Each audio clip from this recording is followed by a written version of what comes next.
Hey Team FG community, John Yonge here with Carlo Cancino. In today's episode of Ask Team FG, we're going to be taking a look at how you can be managing your emotions while investing. Remember, if you do enjoy our content, remember to like, comment, and subscribe to the YouTube channel. We love doing these videos for you.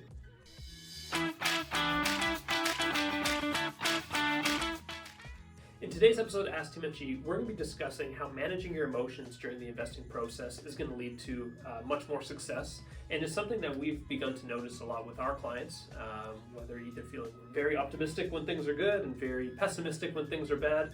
Kind of works counterintuitive to how the overall markets work. So, Carlo, why don't you get us started on how our viewers can manage their emotions? Sure, thanks, John. All of us go through it. It's nothing new. When the market moves, we go through a bunch of different emotions, and typically there's four that people will go through when there's a normal market cycle.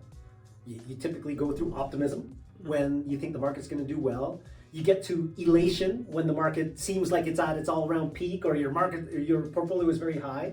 And then when the market starts to correct a little bit, comes down, you get a little bit nervous. You feel a little bit nervous about what's going on in the market. And when the market drops and you see portfolio values drop and there's bad news in the media, you start to feel fearful.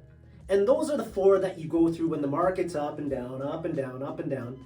And what we want to try to avoid, and this is what we talk to our clients about all the time, is don't let those different emotions that you're going through dictate how you're investing your money. And that's why it's really good to be working with a third party like a financial advisor, because they can help keep you in your investment program without making those changes due to the emotions you're going through. Yeah, and really, what do these emotions lead us to do is probably tend to make the wrong investment decisions as a whole, right? When you're mentioned before, we're at that state of elation when markets are doing really well. Markets are at all-time highs. People feel much more confident, and they invest money at that point. Well, you're investing at a high point. And the exact opposite, when markets are at lows and people aren't feeling very confident, people are fearful and don't want to invest. When really that's making us do the exact opposite of what we want to do, right? We want to buy at a period when typically people are fearful or are not very confident in how the markets are performing because markets are at lows. And I think the last 2 years has been a really good representation of this, where 2023 actually ended up being a very good year. Markets were doing very well. Suddenly people are much more confident and ready to start contributing back into their accounts. 2022, the exact opposite. Things weren't looking very optimistic. We actually had a very bad year, and people didn't want to invest in the market because, to your point, people read headlines, people are fearful, don't like where things are headed, but really then miss out on a great year that we had in 2023. So it's managing those emotions or knowing when to get into the market is going to lead to a little bit more success. Picture this, January 1st, 2023. We've just gone through 2022. The markets were poor. There's all the news about interest rates rising. The economy is bad. We may be going into a recession. So if you were reacting to your emotions, feeling a little bit nervous or fearful, you'd be selling out of the market. And what would happen if you sold out?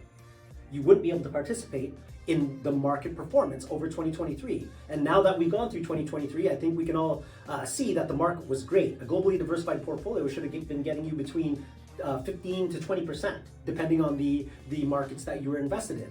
But had you listened to your emotions and let it dictate what you were doing with your investment, you would have missed out on all that growth. Yeah, so what do we do to combat that? What do we do to take the emotions out of investing as a whole? And that's just control what you can control. The markets are going to be up and down, and that's not going to end between now until you're retired, until even post-retirement. Markets are going to continue to be up and down.